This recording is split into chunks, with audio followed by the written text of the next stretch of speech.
नमस्कार, जय जगन्नाथ, जय गुरुदेव। ज्ञान विज्ञान आध्यात्मिकतार समाहार आम कार्यक्रम मीमांसा को आपण मन को स्वागत करछि मु देवस्मिता।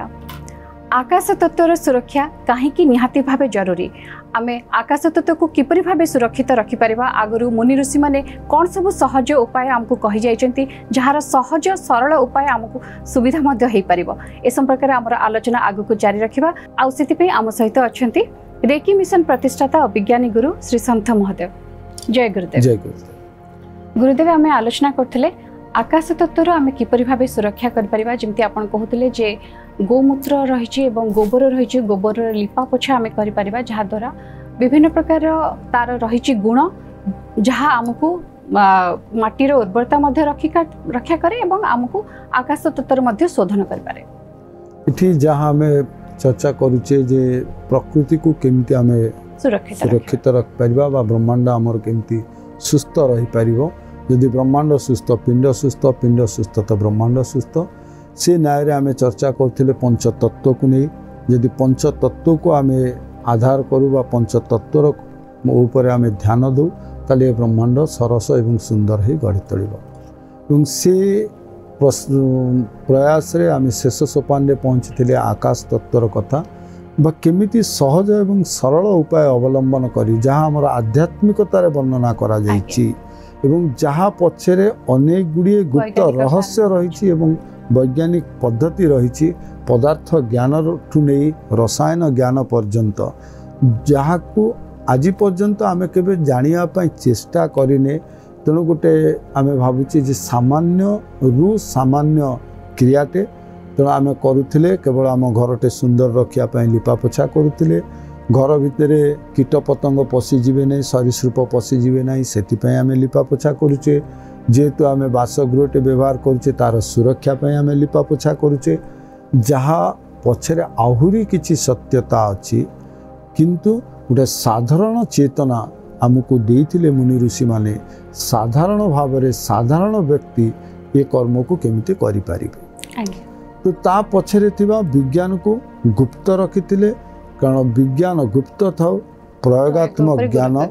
गुरुत्व दिया प्रयोगात्मक भाव में या व्यवहार को आसू व्यवहारिक ज्ञान हो एवं जन कल्याण ये ज्ञान लागू जो आम चर्चा करुले गोमयर कथा। इठी आम गो मातांकर कथा न कहले भी अधा रही कथा जे जमती आम गो पालनर कथा कहते जे गो पालनर विशेषत्व अच्छी बोली आमे ताको गृहपालित करी रखीचे एवं सबु बेले आमे देखीचे जे घरर दांडरे गाँ गाँ जदि बुलिबा घरर ठीक सम्मुख भागरे आमे गोमाता को रखुथिले। आज सहर अंचल सहर रे स्थान अभाव आमे गोरु गाई मानकर चरिया पाई बुलिबा पाई सेतिकी स्थान दे पारुने। सेति आमे भूली जाउचे अनेक गुड़िए तथ्य एवं तत्व। तो जो मैंने सहरांचल अच्छा विशेष भाव में से कही रखा दरकार जी जदि घर लिपा पोछा आम न करुचे कारण आजिकल आम सीमेंटर घर करुचे मार्बल पकईले तो कंक्रीट वर्क रे आम लिपा पोछा तो करवा ना। तो जो समय रे आम दांडे पूजा करुचे बा घर बाहर जो जगह आम देखुचे जो सड़क को आमर घर स्पर्श करी से सड़क उपरे किछि मात्रा रे गोबर लेपन करिवार जो प्रक्रिया से प्रक्रिया को जारी रखंतु जहाँ किछि मात्रा रे हमको अस्वस्तिकर लगी पारे किंतु ब्रह्मांड पाई गोटे सुस्थ परिवेश सृष्टि करिवा सबुठु उन्नततर विज्ञान एवं उन्नततर माध्यम जहाँ को आमे करिवा निहाती दरकार। एवं सड़क सम्मुख रे करिवा सह जो माँ माने दांडे पणा पानी दौरान ताकू केते सुंदर भाव में मुनि ऋषि माने विधिबद्ध भाव में करथिले। जदि स्थान अभाव तो तेणु गोटे समय को निर्घंट कले जे मंगलवार दिन दांडे पणा दियाजिबो एवं ताहा सकाळरू द्विपहर समय भितर गोटे समय निर्घंट मध्य करागला जे सामूहिक भाव में केमिति कार्य करवा। जेमति आमे किछि वर्ष पूर्वे जेतबेले कोरोना प्रपीड़ित हला सेतबेले भारत में कहला गोटे निर्दिष्ट समय दिगला एवं कौन कहला जे शब्द सृष्टि करने घंट घंटीर ध्वनि सृष्टि करने ताकू केते जन थट्टा कले बा नकारात्मक भाव रे नेले किंतु सेठी चिंता करिवा दरकार जे शब्द सृष्टि करिया पय काहे कुआ गला जे समस्त को कुआ जायतिला घरे नीरव ही रहिवा पय किंतु गोटे निर्दिष्ट समय रे काहे कि शब्द सृष्टि करिवा तो गोटे जेतने निर्दिष्ट बा समय निर्घंट करि दिया गला एवं शब्द सृष्टि समस्त कले से गोटे सामूहिक शब्द सृष्टि हला एवं शब्द रूपांतरित हला कणिकारे बा इट्स कन्वर्टेड टू पार्टिकल एवं जहाँ कि क्या सहित मिसिला ना जो तरंग द्वारा जीवाणु गुड़िक कणिका ही जाउतिला से कणिका को दूर करी शब्द वायु तरंग रे प्रवेश कला जार वैज्ञानिक मत अच्छी किंतु अनेक समय रे आमे थट्टा परिहास करू जितेबाला आध्यात्मिक चेतनार कथा आसे जितेबाला आमे अधा विज्ञान बुझी थाउ बा जितेबाला क्रिया ऊपर तार सठिक कारण को जानि पारि केवल क्रिया ऊपर धरू आज भी जदि कोनोसी सहरांचल रे गाँ सहरर दांड रे जदि को माटी पणा दिए ताले अन्य माने जो माने जानवाहन नहीं जाउछंती से माने अनेक प्रकार थट्टाक्ति करिया को पछांती नहीं जे आमे जाउछु रास्ता भिड़ हो गला रास्ता ऊपर पूजा करके रास्ता अवरोध कले रास्ता रे ट्रैफिक जाम कले बहुत प्रकार कथा अछि बा केही कहती गोटे इलिटरेट अप्रोच ऑफ स्पिरिचुअलिटी जहाँ नुहे प्रत्येक आध्यात्मिक क्रिया पछरे गोटे उन्नततर विज्ञान संबंध अच्छी जहाँ आम कहते जे गो पालनर कथा ये आकाश तत्वर कथा आम कहते जे गोबरर प्रयोगर कथा कहते केवल जे गोबर प्रयोग रे आकाश तत्व को शोधन करुचे ता नुहे ये भू केमिति शस्य श्यामला हब एवं तार उर्वरता केमती वृद्धि हम सेतक आम चिंता करते जहाँ कहले जे गोटे जगार जितेबाला आम माटी रे सार बा कौन प्रकार पदार्थ व्यवहार करूँ ता माटी को माध्यम करी दूर पर्यंत व्यापी थाए तो ये जो यूरिया कंपोनेंट कथा आम कहले जे गोबर रे जो यूरिया अच्छी जितेबाला से कंचा थाए ता भीतर मिथेन गैस थाए एवं आम कहचे जे मिथेन भली पदार्थ केमिति आइसोलेटेड हम ना जितेबाला से पानी संस्पर्श रे आसियो साइंस ऑफ सॉल्यूशन द्रवण विज्ञान जे केतबले द्रवीभूत हम ना जो पदार्थ द्रावक द्वारा द्रवीभूत हम जो सॉल्यूशन तैयारी हम तादेर कौन हुए पदार्थर गुण ह्रास घटे जमती आम लुण गोटे लुण चाखिले बहुत लुणिया लगे किंतु जब पानी रे पकईकि आम पीऊचे ताले तार लुणी अंश कमी जाऊे कहीं कमिला ना द्रवीभूत हो गला बोली गोटे सॉल्यूशन बाहला बोली तो गोबर आम जो लिपुचे से पानी प्रयोग करुचे तेणु जो मिथेन भली जो गैस किसी अनिष्टकारी हो पारे ता नहे गोटे सॉल्यूशन तैयारी हुए एवं से गोबर रे थिबा यूरिया आम जो माटी की व्यवहार करुचे से माटीर जो उत्पादन क्षमता को वृद्धि करिथाय किपरि भाबे यूरिया आमर माटीर उर्वरता को बजाय रखे जमी आम गोबर कथा कहचे जे केते वैज्ञानिक पद्धति और वैज्ञानिक प्रणाली को अनुसरण करा जायछि आध्यात्मिक चेतना आम कुहा जायनि एइथिपई जे साधारण भाव रे कुहा जायछि तुम प्रयोग करो तार फलाफल पछरे देखियो प्रथमे प्रयोग उपर जहाँ आम गीतार मध्य ज्ञान जे आम कर्म करि चलिबा दरकार तेणु आम जहाँ विधि विधान अच्छी कौनसी सूचना न रखी आमको कर आवश्यकता अच्छी जिन आम यूरियार कथा कहले एबे जो फर्टिलाइजर यूज कथा आसला जो सार व्यवहार कले नूतन भाव में जो सार को आम उद्भावन कले से रास्ता घाट चारिआडे आम व्यवहार कले जे प्रचार प्रसार कले जे आमर शस्य अधिक अमलक्षम करने यूरिया सार व्यवहार कर सबु चाषी मैंने व्यवहार कले किछि वर्ष परे एबे स्लोगान होउची जे रासायनिक सार व्यवहार बंद कर जैव सार व्यवहार कर किंतु आज पर्यंत कौनसी जगार लिखा जाए नहीं जे गोबर द्वारा कौनसी क्षति घटुची गोबर को बंद कर गोबर व्यवहार बंद कर गो संपद रखा बंद कर कौनसी जगह लिखाई नहीं आज मध्य इम्पोर्टेंस अच्छी विज्ञान युग एत आगे पहुँचला परे आमे कौन कहचे जे बायो फर्टिलाइजर व्यवहार करिया पाए एवं गोबर होची सबुठु उत्कृष्ट बायो फर्टिलाइजर जे गोबर को व्यवहार करी ଅମଳକ୍ଷମ କରିବା ଦରକାର ଏବଂ ମାତ୍ରା ଯାହା କହିଲି ଯେ ଅଧାରୁ କୌଣସି ପାଠ ଛାଡ଼ି ନାହାନ୍ତି ମୁନି ଋଷିମାନେ ସବୁକୁ ସୁଚାରୁ ରୂପରେ ଦେଖିଛନ୍ତି। ଘର ଦାଣ୍ଡରେ ବ୍ୟବହାର କରାଯାଉଥିବା ଗୋବର ଘର ବାରି ପଛରେ ଲଗେଇଥିବା ଗଛକୁ ହୃଷ୍ଟପୁଷ୍ଟ ଭାବରେ ଗଢ଼ି ତୋଳିବାର କ୍ଷମତା ରଖିଛି। ଯେତିକି ମାତ୍ରାରେ ୟୁରିଆ ଆମ ଦାଣ୍ଡରେ ବ୍ୟବହାର କରୁଛେ ତାହା ଆମ ବାରିକୁ ଶସ୍ୟ ଶ୍ୟାମଳା କରୁଛି। ତେଣୁ ମାତ୍ରା କେତେ ଆବଶ୍ୟକ ଯେଉଁଥିରେ ସିନ୍ଥେଟିକ୍ ଫର୍ମେସନ୍ ହେବ ନାହିଁ ସଏଲ୍ର ବା ମାଟି ତାର ଉର୍ବରତାକୁ ହରେଇବ ନାହିଁ। ଯେତିକି ପରିମାଣରେ ଆମେ ୟୁରିଆ ବ୍ୟବହାର କରୁଛେ ଗୋବରରେ ତାହା ଆମର ପରିସୀମା ଭିତରେ ସେ ମାଟିର ଉର୍ବରତାକୁ ବୃଦ୍ଧି କରୁଛି। ତେଣୁ ଯେଉଁ ମାତ୍ରା ସମୟ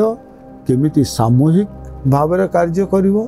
ସବୁର ଗୋଟେ ସୁବନ୍ଦୋବସ୍ଥିତ ସାରଣୀ ଆମର ଆଧ୍ୟାତ୍ମିକ ଚେତନାର କ୍ରିୟା। କୌଣସି ଜାଗାରେ ଦୋଷ ତ୍ରୁଟି ନାହିଁ ଯେ କୌଣସି ଜାଗାରେ ମନ ଭିତରେ ଆଉ ଗୋଟେ ପ୍ରଶ୍ନ ଉଙ୍କି ମାରିବ ନାହିଁ। ଏମିତି ଭାବରେ ସେ ସାରଣୀ ପ୍ରସ୍ତୁତ କରାଯାଇଛି କିନ୍ତୁ ବୋଲି କୌଣସି ଜାଗାରେ ଶବ୍ଦ ଆସିବ ନାହିଁ। ତେଣୁ ସମୟ ନିର୍ଘଣ୍ଟଠୁ ଆରମ୍ଭ କରି ସବୁ କରାଯାଇଛି। ଦ୍ୱିତୀୟ ପଦାର୍ଥ ଯାହା ଆମର ଆକାଶ ତତ୍ତ୍ୱକୁ ସୁରକ୍ଷିତ କରି ରଖିବା ଦରକାର। ଆମେ ପ୍ରଥମେ କହିଲେ ଯେ ତା ଭିତରେ ଅମ୍ଳଜାନର ଆବଶ୍ୟକତା ଅଛି ଏବଂ ଜଳର ଆବଶ୍ୟକତା ଅଛି। କେବଳ ଜଳ ଏବଂ ଅମ୍ଳଜାନ ହେଲେ ମଧ୍ୟ ସମ୍ପୂର୍ଣ୍ଣ ସୁସ୍ଥତା ଲାଭ ଆମେ ସୁସ୍ଥ କହିପାରିବା ହୃଷ୍ଟପୃଷ୍ଟ କହିପାରିବା ନାହିଁ। ତ ଆକାଶକୁ ହୃଷ୍ଟପୃଷ୍ଟ ହେବା ଦରକାର। କାହିଁକି ନା ବୃଷ୍ଟିରୁ ସୃଷ୍ଟି ଯେତେ ପଦାର୍ଥ ଆମେ ଦେଖୁଛେ ସବୁ ବୃଷ୍ଟିରୁ ପ୍ରାପ୍ତ ହେଉଛି। ତେଣୁ ଏଇ ଯେଉଁ ଧରା ପୃଷ୍ଠକୁ ବା ଏ ପ୍ରକୃତିକୁ ସୁରକ୍ଷିତ ରଖିବା ପାଇଁ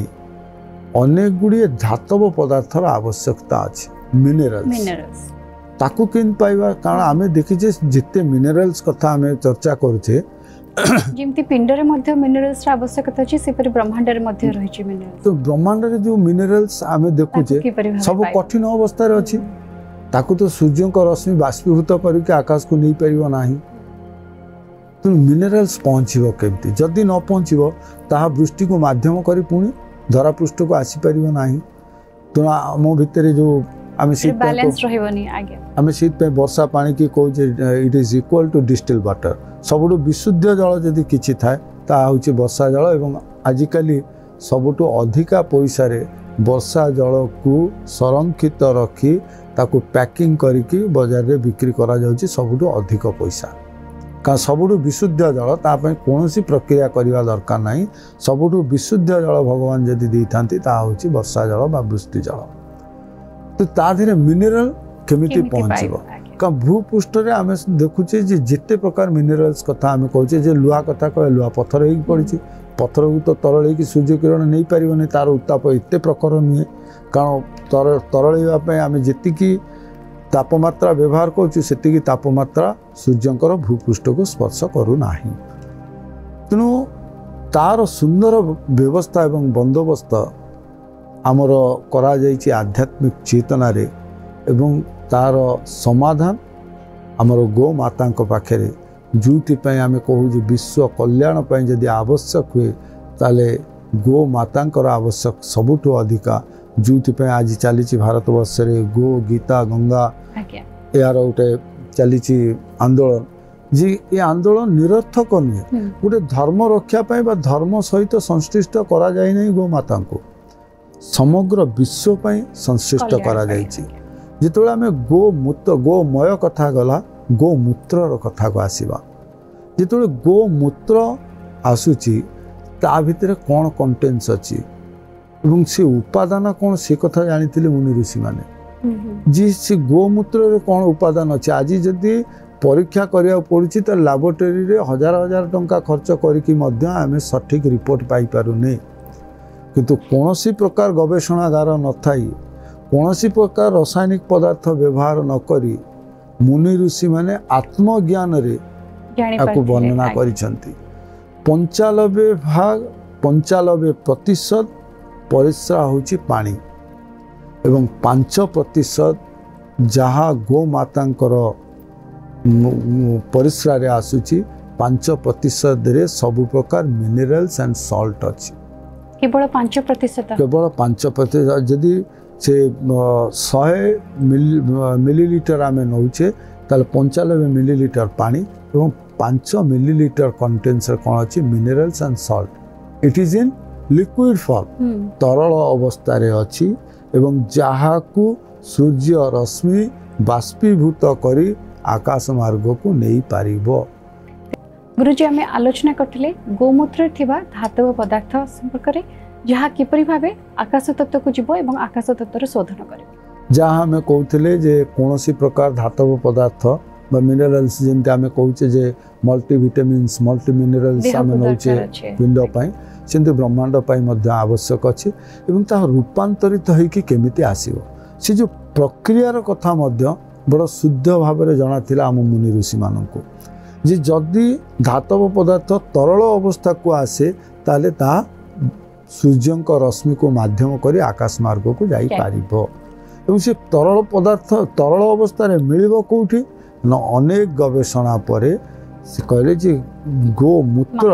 होची गोटी माध्यम जोठी मिनरल्स कंटेन्स अछि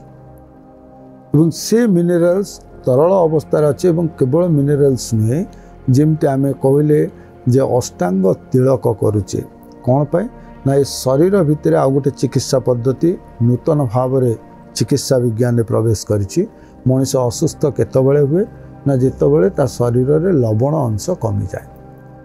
बहुल भाव में आम देखुचे दुईटी लवण कथा देखु जे जेतबेले किए जने बाचलिया हला कि असुस्थ हला चलवा को सक्षम हला नहीं दुर्बल हला आम कहूचे कौन सोडियम पोटासियम देखि दियो जे दुईटी लवण कथा किंतु शरीर भितर 8टी लवण कार्य करुची जोथि पाई ये शरीर को रक्षा करिबा पाई आमको कौन करा जाउतिला ना आम भितर अष्टांग तिलक करा जाउतिला बा जो 8टी जगार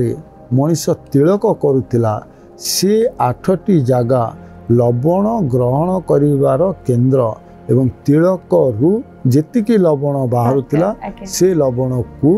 से ग्रहण करुतिला शरीर भीतर को प्रवेश करुतिला ठीक सेमती गोटे भस्मर आवश्यकता अच्छी जहाँ लवण दे पारिबो एवं एटी भस्म न करी एटी तिलक रूप में व्यवहार करागला गोमूत्र को गोमूत्र रे 8टी जाक लवण रही तेणु गोमय एवं गोमूत्र जहाँ होची ये आकाश तत्व पाई निहाती आवश्यक जहाँ आमे कहले सेलुलस एवं लिग्निन यूरिया एवं गोमूत्र रे थिबा 8टी प्रकार लवण सहित विभिन्न प्रकार मिनरल बा धातव पदार्थ जो गुड़िक बाष्पीभूत है आकाश रे सृष्टि होइथिबा गर्त को बर्तमान जहाँ आमर सबुठ बड़ चिंतार विषय जे ओजोन स्फीयर रे कोणा हलाली तो रिपेयर केमते हो how it's became a solution गोटे आम जमी कहे गोटे प्रलेप बा गोटे लेप दबा जदि आम भूपृष्ठ रे लेप दे थांते आज पृथ्वी आकाश पथरे कौन गर्त सृष्टि हो न था किंतु जेहेतु आम लेप देने आम द्वारा भूल होती बर्तमान आमको लेप दबा को पड़ो आकाश रे एवं पुणी फेरी जा पड़ो आमको से प्रिमिटिव फेज को आम पूरा तत्व को पूरा काल को आमको पुणी गोमय एवं गोमूत्र व्यवहार को आने को पड़ो गोमयर व्यवहार जिते मात्राधिक हम स्वर्ग बा आकाशर कथा जो आम कहले आकाश से सुंदर रहिबो आकाश तत्व जदि सुंदर रुहे पंच तत्व भितर जो संपर्क आकाश एवं पृथ्वी तत्व भितर मझिरे सबु तत्व एवं ये पंच तत्व को सुंदर रूप में गढ़ी तोलिया पाई गोमय होइछि सबुठु उत्कृष्ट कारण एकाधार रे जहाँ आकाश तत्व एवं पृथ्वी तत्व सहित संपर्क रखुछि जे to improve the structure of the earth as well as giving sufficient oxygen to the heaven तेणु स्वर्ग एवं पृथ्वी ये दुईटी मध्य सुंदर संपर्क एवं से पंच तत्वर जो समानुपातता जो संपर्क बड़ा सुंदर भाव में गढ़ी तोलिबार जदि कहा पाखे क्षमता अच्छी ता हूँ गोमाता पाखे एवं गोमय एवं गोमूत्र जहाँ महा औषधि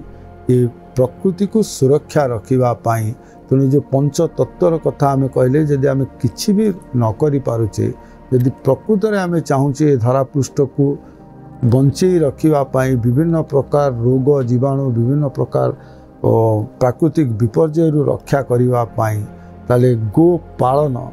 यार गोटे मात्र समाधान एवं गोमयठू नहीं गोमूत्र पर्यंत सब व्यवहार करवा दरकार एवं मझे आम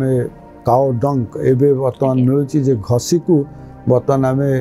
नेट्रे किणुचे बा ऑनलाइन परचेज करुचे जहाँ गोटे अति साधारण क्रिया थिला ग्रामीण जीवन रे जे जालर व्यवहार प्रथम आम गोमय शिखुले एवं ताको व्यवहार करुले गोमय को दांत घसीवाई बर्तमान आम देखुचे विभिन्न company advertisement J it is contain salt लवण रही जो गोमय को जालिबा परे आम व्यवहार करुले ता भितर दुईटी पदार्थ थिला गोटे हूँ पोटास एवं आ गोटे हूँ विभिन्न प्रकार सॉल्ट जदि घसी कहीं दर्शक घसी थे दांत ताले से घसीर स्वाद से घसी पाउंसर स्वाद को निश्चिंत अनुभव करथिबे जहाँ सामान्य लुणी लगे कहीं ना तादेरे लवण अंश थाए जहाँ मनीष शरीर पोड़ी गला परे भी जहाँ मनीष को स्वास्थ्यकर परिवेश दे पारे से होची गोमाता एवं ताठू उद्दिष्ट जो आम गो दुग्ध कथा कहले पृथ्वी रे प्रत्येक पदार्थ नष्ट होबा परे तार मूल्य ह्रास घटे किंतु गोमाता देइथिबा दुग्ध नष्ट जिते होइथिबो तार मूल्य सेते वृद्धि होइथिबो जेतिकी दुग्धर मूल्य जेतिकी दहीर मूल्य ताठू अधिका लवणी मूल्य ताठू अधिका एवं घृत ताठू अधिका तेणु ये भली महान संकल्प आमको नवा दरकार गोमाता सह आवश्यकता निश्चित गोमाता सह आम विश्व ब्रह्मांडर कल्याण करि परिबा एवं सेतिपय आमको निर्दिष्ट नियम जहाँ आम मुनि ऋषि मैंने कहते पालन करवा उचित। तेज खूब सुंदर भाव आम आलोचना कले जे गोमूत्र एवं गोमयर कौन कौन सब गुण रही आम कहीं निज दैनंदिन जीवन में व्यवहार करवा एवं आम निजे सुस्थ रहा और प्रकृति को सुरक्षित रखिपर। आलोचना आपको बहुत बहुत धन्यवाद। जय गुरु। जय गुरु। दर्शक बंधु आम आकाश तत्व संपर्क में आलोचना करथिले एवं आकाश तत्व को सुरक्षित रखिया गोमय एवं गोमूत्र कौन आवश्यकता रही आम ताको किपरि भाबे व्यवहार करबा जहा द्वारा आम सुरक्षित रहि पारे। तेबे आज तो समय हो जाइछि पुणी आपण मानक सहित देखा आगामी अध्याय। नमस्कार।